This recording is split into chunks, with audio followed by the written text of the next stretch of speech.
Thank you all for coming. I hope everybody is warm and snug and dry and made it through um, the worst of the weather. I hope there's not too much more to come. Uh, anyway, it's really a pleasure today to welcome Susan Montgomery of the mathematics department in the college to Intellectual Journeys. Um, Susan probably needs no introduction to a lot of you, but in time-honored fashion, I'm going to do it anyway. So Susan received her BA summa cum laude at the University of Michigan, her MS and PhD degrees at the University of Chicago, and came to USC in 1970, where of course she's been ever since, although she's had many appointments as visiting professor or research scholar at other universities in both the US and abroad. She became a full professor in 1982 and the Gabilan Distinguished Professor of Science and Engineering in 2017, a position she held until 2020. And she was the first woman to earn tenure in mathematics at USC, which is quite an accomplishment, I think. Among her many awards are a Guggenheim Fellowship, the Raubenheimer Distinguished Faculty Award in the college. She was made a fellow of the American Mathematics Society and was elected a fellow of the American Association for the Advancement of Science. I'm just hitting the high points there. She's the author or co-author of 9 books and over 100 articles. She's been very active in professional service, including membership on a number of editorial boards and in organizing lectures, workshops, and seminars. And she's been active in service in her department, in the college and the university, especially in the academic senate and its committees. She's well known for her wonderful mentoring of students and colleagues. She was the director of graduate studies in mathematics from 2015 to 2023. And I would also pick out her the fact that she was very active on the Provost program on women in science and engineering, which has the wonderful and very appropriate acronym WISE, since its inception in 2000. Susan, I've been trying to remember when I first got to know you. I think it was on the faculty council in the college. I'm not sure, but Susan and I were also worked together for quite a few years on the governing board of Phi Beta Kappa. And I mention that because the high point of every year in Phi Beta Kappa was a big initiation ceremony for new students and their families held in town and gown.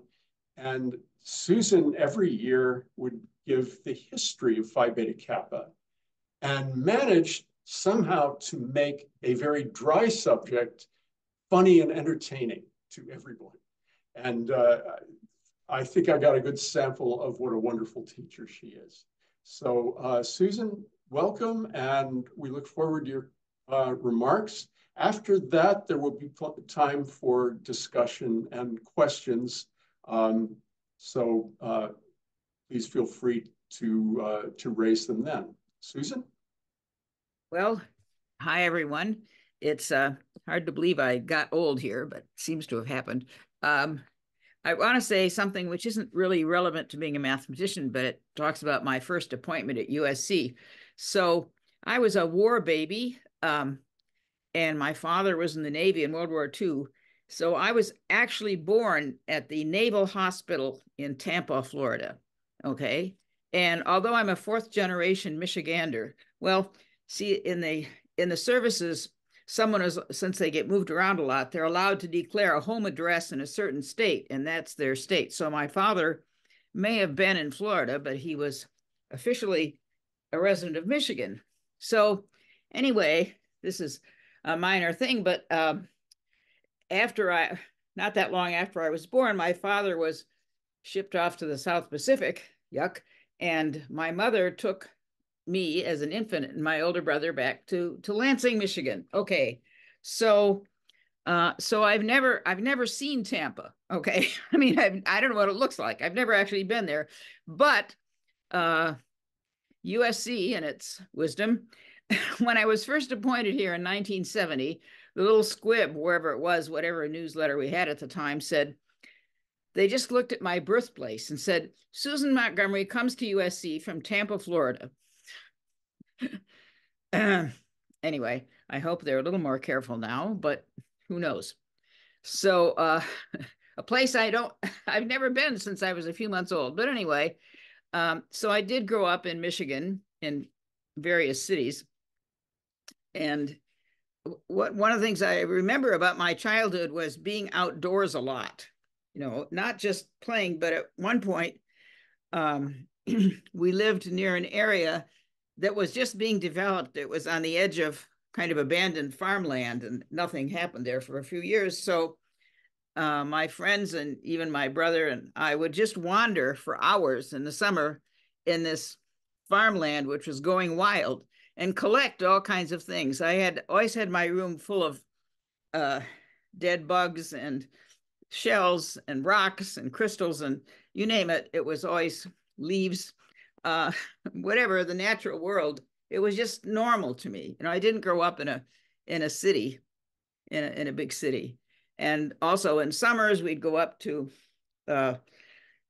some lake or the Lake Michigan shore or some other lake. And Michigan is actually very interesting geologically. It has very old rocks, really Paleolithic rocks and even older, and up to newer rocks. And the state fossil, Petoskey stones, are just an old fossil coral that has washed up on the beach. And you can just walk along and pick up Devonian fossils. They're just there. Everything is around there. You can spend a lot of time outdoors, and that was normal. And then I went to summer camp when I was older. I was one of the kind of kids who cried when I had to go home. So I was just somehow always involved in the natural world. Now, I wasn't interested in math per se at the time, because math in school, what they called arithmetic, was really terminally boring. Okay, so you learned how to add a column of 2-digit numbers. Fine, I learned that, and then you had to do 20 of them. I mean, how dull? Okay, I couldn't stand it, and then I'd be sloppy, and I could never get 100%. Typically 99, because somewhere in all this stuff I would make some small error. But so I was certainly good in math, and the numbers are always kind of rolling around in my head. In fact, there was one time, possibly embarrassing, I was like maybe 6. My older brother was in 3rd grade and learning the multiplication tables. My father was there with flashcards trying to go over them with my brother, but somehow I knew them. So I would call out the correct answer, annoying everyone. And so finally my father said, okay, Smarty, what's 4 times 24? And I said 96. And he said, how did you get that? I said, I subtracted 4 from 100. He said, well, that's not the way you should do it. Well, it is the way you should do it. But anyway, so it was, numbers were just kind of natural. I don't know. They were just always there floating around my head, but I never thought of mathematics as something a person could do. And then kind of my life changed in that way in 9th grade. I had developed the idea that I wanted to be a doctor. Okay, I don't know how I got that. No one in the family is a doctor, but I wanted to be a doctor. So I signed up for a year of volunteer work. And the first part was in a hospital. Now, remember, this is Michigan. So here it is in January, and a little boy, my first stint was in the lab in the hospital. A little boy comes in, maybe he's 6 or 8, and he needs his blood taken, but he wasn't wearing mittens, and it's 10 degrees out. So they stab his finger, no blood. Then they stab his finger a second time, and then they stab his finger a third time, and I faint. Kid was fine. Okay, so I wasn't quite ready for medicine. And then the second semester, I worked kind of as a candy striper or something. I was volunteering in a hospital ward for elderly people. and I really liked this, and I made friends with some of these older people, then they would die. Okay. So I I didn't have the emotional fortitude to do this. So the same year, and this was in ninth grade, which in those days was junior high, it wasn't high school yet, I took algebra, and I had a wonderful teacher who let me work at my own speed, which instead of sitting through boring columns of figures, she just let me read the book. So in several months, I finished the year's algebra book. And then it was really fun because I could read ahead and work things out. I even tried to convince her, no, these ratio problems, you don't really have to go through this. Just solve it once and then, you know. But okay, so anyway, I began to think about math. And then the other thing that happened that year was that I started working a part-time job at Michigan State because there was a woman there, Elizabeth Drews, who had been running a ed psych project on gifted children in the Lansing school system, and I was part of this. So after talking to her a few times, she offered me a job. So, and it was in the summer, and then it became during the year, and then in college it was full-time in the summers and so on. So I actually have a few publications on educating gifted children, believe it or not, from the 60s. But so anyway, then I had a wonderful high school where you could choose your teachers. So I chose the hardest ones just so I wouldn't be bored. And then it came time for college. And I was still thinking, but at that point, I looked back at something I'd written my senior year in college, and I said I plan to get a PhD in math and teach and do research. Now, somewhere in that period of time in high school, I decided math was the thing, but it was really spurred by this ninth grade class where I could work at my own speed and just learn things and read math. Now I was also reading, I was a very bookish kind and would read library. I was reading about, a couple books a week for years. I don't know, on everything, I read my parents' books, and she had a lot of books. I read history, and I read science, and I read science fiction, and I read mysteries and so on. So I was just reading everything, and then I discovered you could actually read math. Now, the other thing was my father was an engineer, and in his office, it was guys then, all guys would bring these little cute puzzles, and then people would try to solve them. I remember one my dad brought home. This is an old thing. So a frog falls into a well, which is 20 feet deep. Now, each day he is able to jump up 3 feet, but then during the night, he slides back down 2 feet. And how long does it take the frog to get out of the well? Okay, well, the answer is not 20. Anyway, so he would bring home problems like that, and those are always fun, but I didn't know that that was math, okay? I had no idea because I just thought math was this boring stuff that you had to do in school. Okay, so finally in high school, then in 10th grade, we had an honors geometry class, and then I just was somehow caught by it. And it seems as if cute problems my dad brought home were in fact math, but who knew?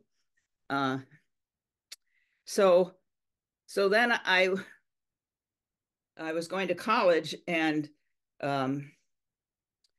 my dad had gone to the University of Michigan, where in fact he was in engineering, but several of his professors told him he should be a mathematician, and he thought, well, no, this was the end of the Depression. He didn't know what a mathematician did. Well, who does know? But so he wanted to be an engineer, and so people were good at this. Also, my grandmother said she would do their math homework and not her other homework, but so that whole family, nobody was afraid of math. What is that nonsense? Anyway, so nobody was a mathematician, but they would play games with math. Okay. So I decided to go to the University of Michigan. Now you see, this is the early 60s, and the Ivy League schools did not admit women. So it was suggested to me by my teachers that I apply to Radcliffe. And that seemed like an interesting idea. I even spoke to Mary Bunting, who was the president of Radcliffe. And then I found out this is true. Although women at Radcliffe could attend classes at Harvard, they were not allowed in the library. This is true. Radcliffe women were not allowed into the Harvard library. That's the way things were in the early 60s. So this was for the birds. So I thought, okay, let's stay in the Midwest where women were treated more equally. And so I went to the University of Michigan, and then from there I went to the University of Chicago. And so I was a math major, but I still remember, of course, I wanted to be in honors math, and given my scores and my grades and everything, it should have been automatic, but the math advisor said, oh, well, I can't let you into that because women don't do well in math. What? Anyway, so he put me in anyway, and I did very well. And it's pretty annoying that he should say that because there was a woman a year ahead of me, Karen Uhlenbeck, a mathematician who's a member of the National Academy of Sciences, but some people are just blind or deaf or something. Anyway, in fact, they said at Michigan at the time, some of the best students were women in math because the really top guys went off to the Ivy League. And so where the women didn't go, so it ended up that a lot of really bright women were in our group. So, but somehow in high school, looking back on it, I was really interested in math. I was interested in other things too. The other things I liked physics, and I got a national award in a science fair for my physics project, for which I received this wonderful prize. The older people will know this, a K&E slide rule. Okay, well, I still have it. How could I part with it? My slide rule. But anyway, so I just enjoyed lots of things. I liked, when I took Latin, I got hooked on ancient history and reading Caesar or something. I don't know. So I was interested in a lot of things. So I also considered MIT, but I loved music. I just loved music and art and all these other things. And I thought at MIT, I'd be too narrow to be doing only science and math. Of course, then when I got to Chicago in graduate school, it was math 24/7, but you kind of get used to that. So that's how I became a mathematician. What can I say?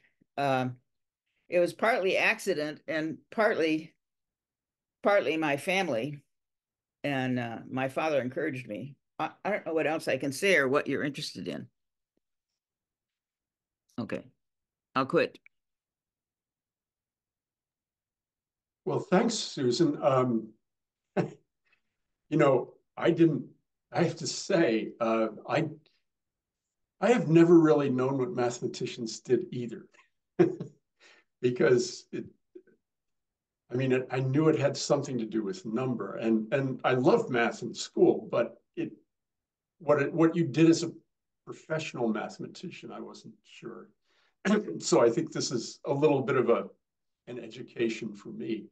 Do people have questions or comments? So Karen?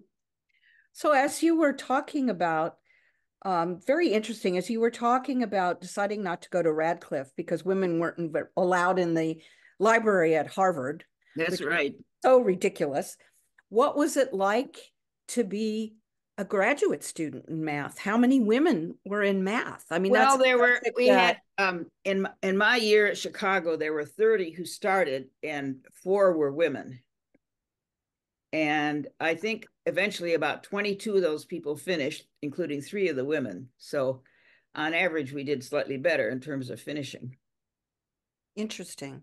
So did you find any problems like, attitude problems as a woman in mathematics in graduate school, or not really? Not in graduate school, not when I was actually a student.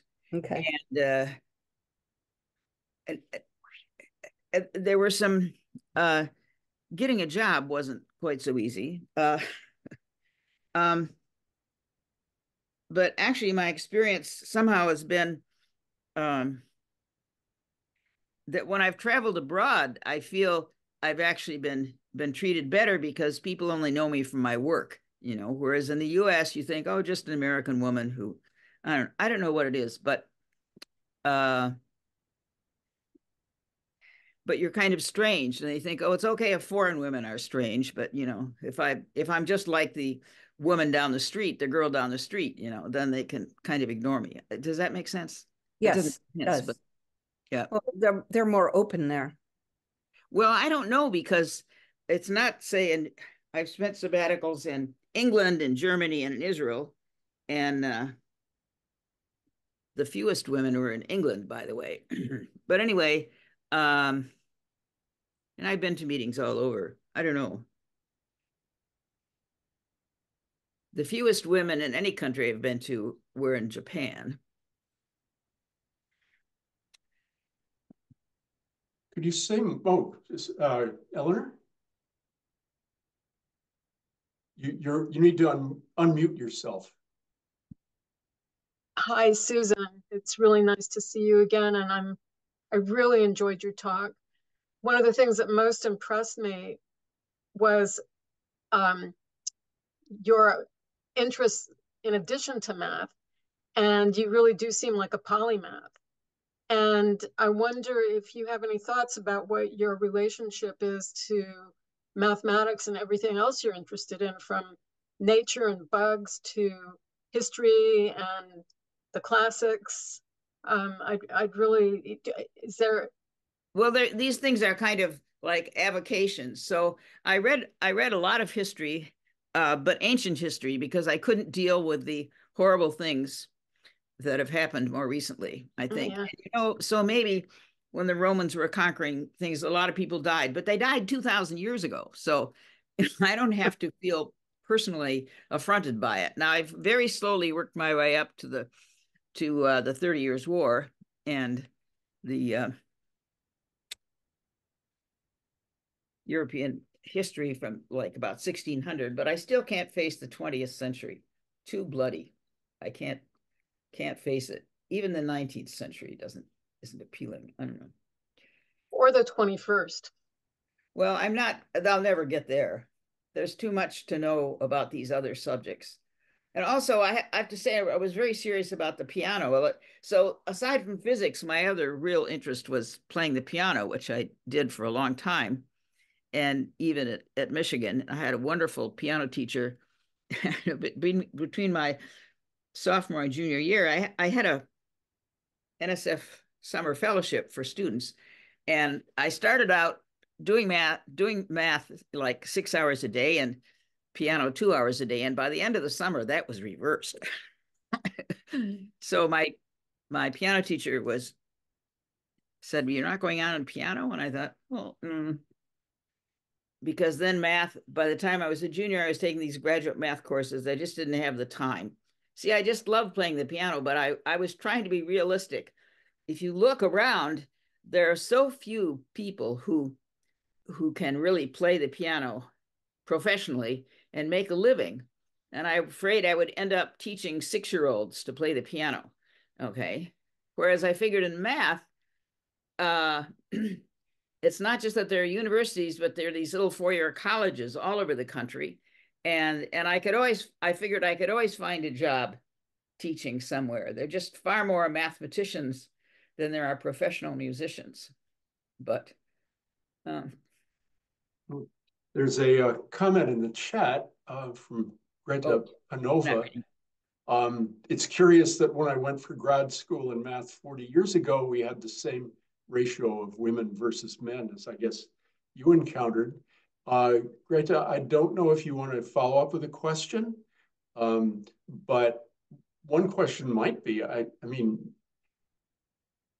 Susan, you seem to have encountered this attitude that women don't do math, not only in graduate school, but throughout a lot of the rest of your career. Have things gotten better, do you think? Well, I think things are better, but it was always true.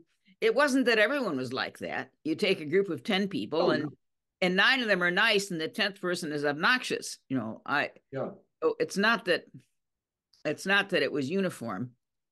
And anyways, I told in this group of Ys, it's one thing that helps in this is having an older brother who will constantly tell you that you're stupid or fat or something like that. You know, if you've been teased by your older brother for 18 years, having a few nasty comments by colleagues is, it trains you to ignore them or something.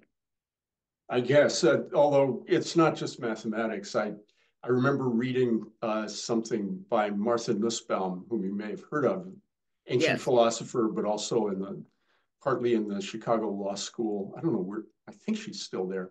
But she said when she got to graduate school at Harvard, a senior faculty member was showing the new students around the campus and finally turned to her and said, "Women don't study in this department." So that was probably that's pretty annoying. It's very annoying. But could you say more about your own activities with WISE, for instance, and with mentoring women colleagues and helping them break into this profession? Well,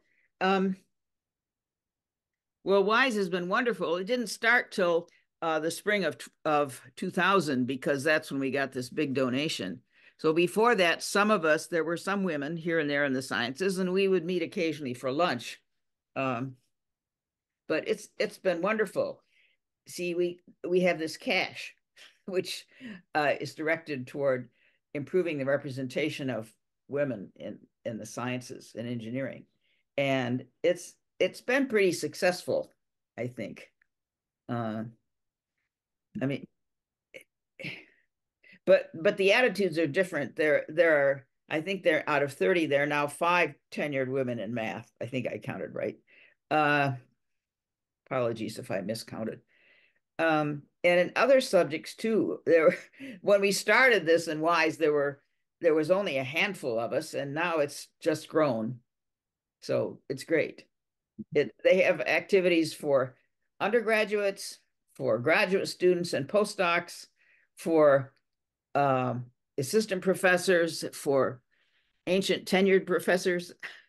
So, and it's very supportive.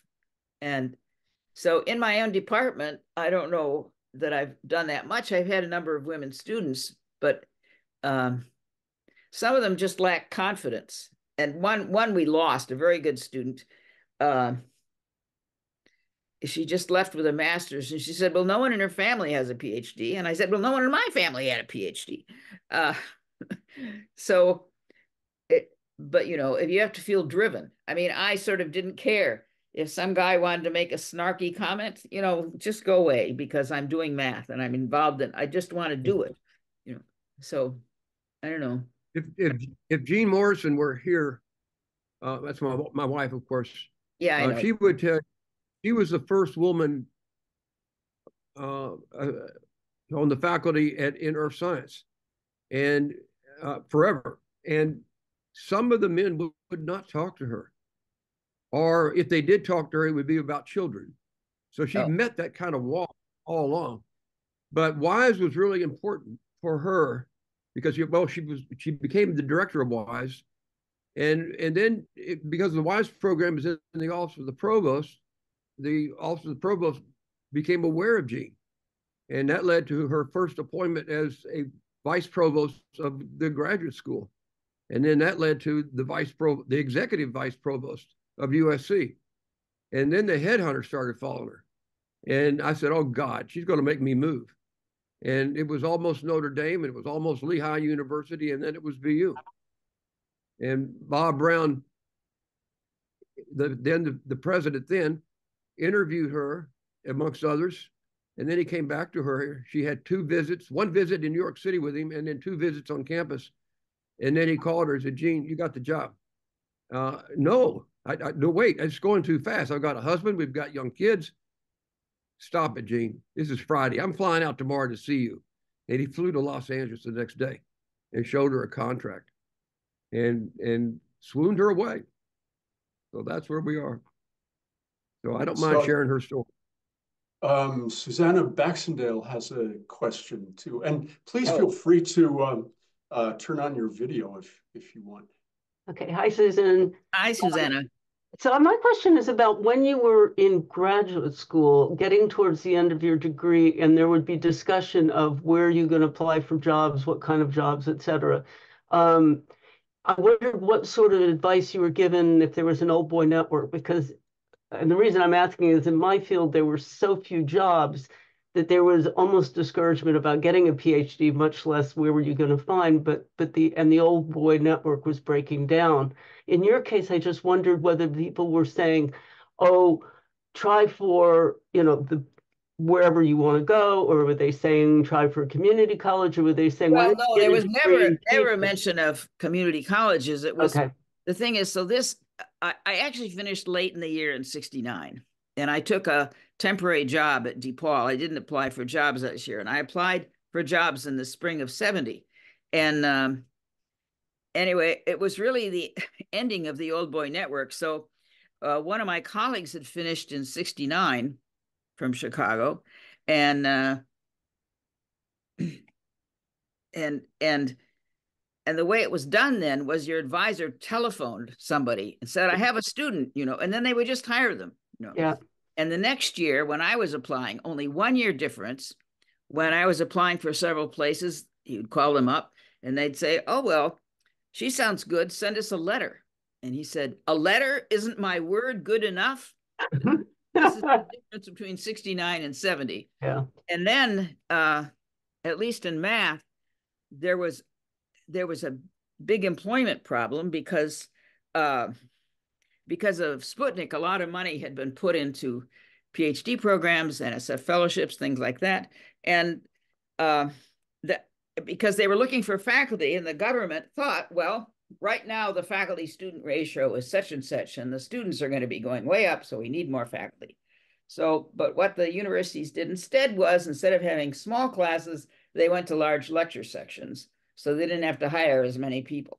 I know my husband was at UCLA, and he says then that was the 60s. That was when they changed from all small classes to big lecture sections. They never had big lecture sections before. So the result was there weren't that many jobs, and there were almost as many PhDs in math as there are now. And then there weren't jobs. So a lot of my contemporaries went off to nice temporary jobs. The Institute for Advanced Study, Johns Hopkins, one at MIT, they had some temporary positions, the Hebrew University, and then they couldn't get a tenure track job. It was like they all went out, but then they couldn't get a tenure track job, and some of them didn't get tenure then. And so there I was going to USC, which at the time obviously was not as good as MIT or Johns Hopkins, the Institute in these places. And then there I was, I got tenure, and then I had these people who were making snarky comments about my job, saying, are there any jobs at USC? So all these people I went to graduate school with, they had to disappear from math. There were simply in 75, there were just almost no jobs at all. It just bottomed out. So it's different by subject. Yeah. There were always jobs because people need math teachers. It's just that they didn't need as many math teachers. Do others have comments or questions? Yeah. Sandra. Yes. Yeah. I'm presently reading Kate Zernike's book, The Exceptions. Are you familiar with that? No, I'm not actually. It's fascinating because it sounds to me like you did a lot of what she did, and that is to deny that a lot of your treatment was due to sexism, but eventually you figured it out. Well, no, I think I knew at the time, but I just figured that it was their problem, not mine. I mean, I was just going to be doing mathematics and writing papers and so on, and it's sort of, I can't describe it. I just was driven, and I would, as I say, that then I would, when I first came to USC, I still remember I would come home in the evening and eat dinner and clean up the kitchen, and then sit on the couch and scribble away on my pad of paper till like midnight. Now, of course, I come home and I fix dinner and do the dishes and get down on the couch and fall asleep. So I'm interested in. I was obsessed. Who could stop me? I just had to do math. I was just doing it. Yeah, that's the same thing she says about chemistry, and of a similar era to yours and mine. And I had tremendous trouble in graduate school to be taken seriously as a sociologist. I was basically told, why should we chair your committee? You're just going to get married and have kids, And I said, well, but you're married and you have kids to a male. And they said, that's different. Now, I didn't run into any of much of that, very little of that. That's wonderful. But and besides, if I did, as I say, I think having older brothers who tease you all the time is very good training for dealing with a lot of people, some women too. And people always say, oh, women in math. But actually, if you looked around USC at the time, there were almost no women in the social sciences either. I mean, that's true. That's true. So I would say, well, what about the history department? Or what about something? And they'd say, oh, well, You said that when you came to USC, that the announcement said that you were from Tampa, Florida. Right. Was that the total of the announcement? Oh, no, there was more, I guess. There was more. But so I changed my CV to say I'm a native of Lansing, Michigan, which, of course, isn't, it's obscure enough that nobody checks.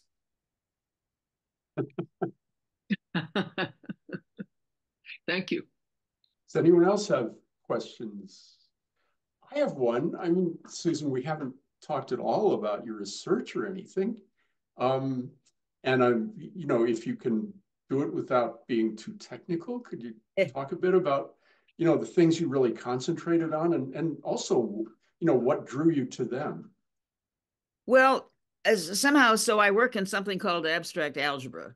And already as an undergraduate, I had my junior year, okay. So if you look at the ordinary number system and you have like 3 times 5 is 5 times 3, okay? You say these things commute. But if you've studied matrices at all, if you take 2 matrices, A and B, then you multiply AB, it's not necessarily the same as BA. So the kind of systems I look at are generalizations of this property of matrix multiplication, that it doesn't commute. And I had a wonderful teacher my junior year, and at least at Michigan, the honors program, this was basically a master's class of some kind, but and he was really good. I just, all of a sudden, it was just very interesting. Although I do remember going to him in the spring of my junior year and saying, well, I'm thinking I'm changing my major to anthropology because I'd read this book by Margaret Mead. And he said, what? He said, no, you have to go into math. I said, well, there aren't any women faculty here. He said, well, there are women in other places and I should stay in math. That made all the difference, just because my professor said I should be a mathematician. That was it. You don't need everyone to say, oh, you're wonderful. You just need one person who really thinks you're doing the right thing and you're good. You don't need the whole universe. You just need one person who really believes in you. Yeah, it's true.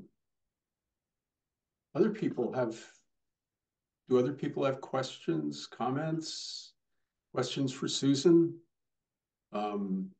Of course, you have seen a lot of changes at USC in the sciences and in the university generally.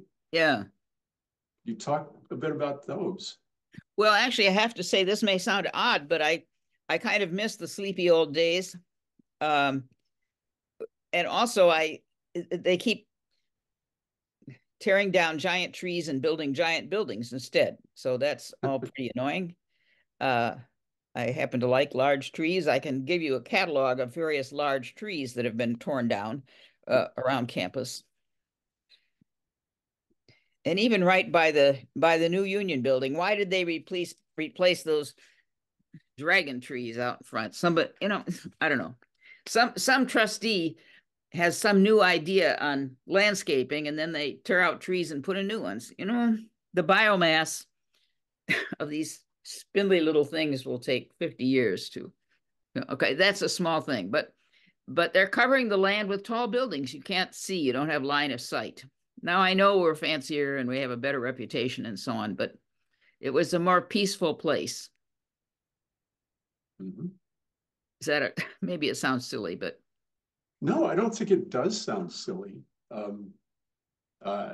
It's I haven't been here as long as you, but I came in 1987. But I've kind of enjoyed all the improvements. But I know what you're talking about too, and I also know about. I agree with you about the tearing out the trees and putting up tall buildings, which in recent years have been kind of monstrosities, I think.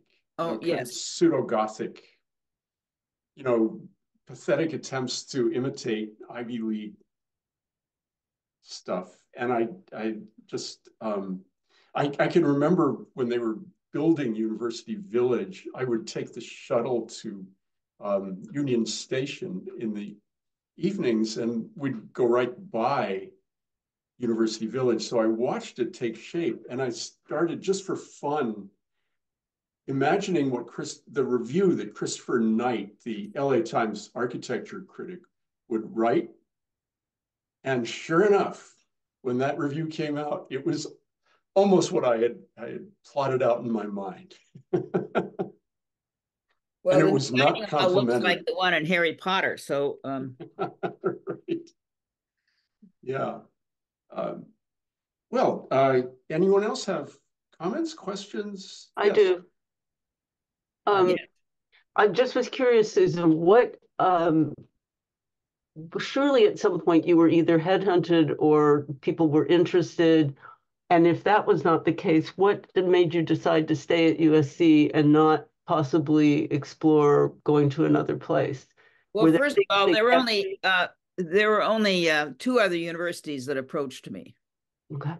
And the second thing is that I met my husband. He was a professor at UCLA, and so then we got married, and I was kind of happy here. I don't know. No, that's a two-body problem is a big one, and it's perfectly reasonable. I mean, to me, it seems like, that seems like a reasonable reason not to, but sometimes people decide that there's something that's worth trying to get the two of you somewhere else, say, that they get a twofer, they get 2 good people. And so I was just curious about that aspect of career, because people say this younger generation, they don't regard staying in one job for as long as, and maybe in academics, more people are staying put because of tenure. But I think people move. I mean, there were plenty of people all the way along in history in my field that have picked up and moved, and solved, if they had a 2-body problem, they solved it. But I'm just curious about, if the situation was clearly good enough for you to pursue what you wanted to pursue, or if you feel you might have missed something. Well, I don't know. Our graduate program is not that large, and possibly it might have been nice to be at another place, but then I actually like USC not being that big. Mm-hmm. I just didn't have a desire to move, and the thing is, there were things I didn't like about USC, but I was somehow involved in my profession. I visited places on sabbatical. I visited other universities. I went to conferences in Europe and Asia, and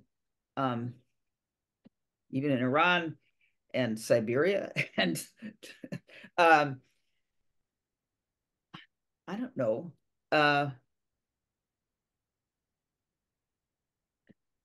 No, I think it makes sense, but I think it's good for, I mean, I see that they're recording this and maybe, but I think it's good for people to know that not everybody feels they have to pick up and find someplace better, that they need to have a different, like say, apply to an Ivy League or apply to something else, that there are reasons that are valid for staying put and that it has no diminishment on your academic career.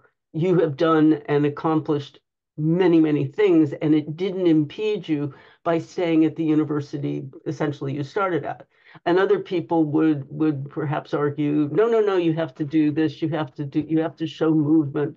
And I think it's good for people to understand that that isn't necessarily a given or absolutely what people have to do. That And besides, there are 10,000 books in the house. I mean, yeah. yuck. I think we all know that problem very well. Yes. I'm trying to cut it down. You know, every few months I take a couple bags to the library to donate, and then I come home and you can't tell the difference. Right. So.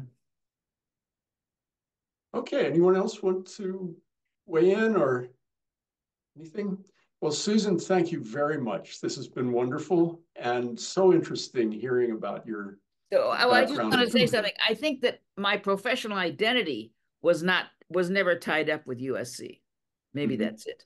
My professional identity was tied up with my work and with my colleagues in other places and other countries and so on. So that's what I felt was my community. So I don't know, wouldn't have changed if I'd moved to a different university, I think. Yeah, that's a great point. It's clear, that's clear from your CV that, you know, you've been all over the place, giving lectures and organizing things and stuff, and really having relationships with scholars at other universities. So maybe it's a wonderful balance, I think. Maybe math is different in that way because we don't have labs. Well, you know, we don't have to be here. But we travel a lot. Yeah, that's good. Well, Susan, many thanks. And it really has been interesting and wonderful to hear about your background and your career. Thank all of you for coming, and please stay warm and dry. And let's hope we see the sun again. Okay. I said this morning I saw a little patch of blue sky, but it left. Well, we may again. Well, thank you all. It's so nice seeing all of you again. Yes. And look at Thelman's library. He's got a lot of books. Right. Well, he has one wall of books. He probably has others, though, right? There are things like walls like this in every room in the house. Right. Driving me crazy. I think you've beat us. We have walls of books in every room, but not floor to ceiling, you know, only halfway up. So no, I've got to run. Thank you, guys. It's been a pleasure. Okay. Good to see you, Lawford. Thank you, Susan. Okay. Good to see you all. Thank you. Okay, bye. Bye.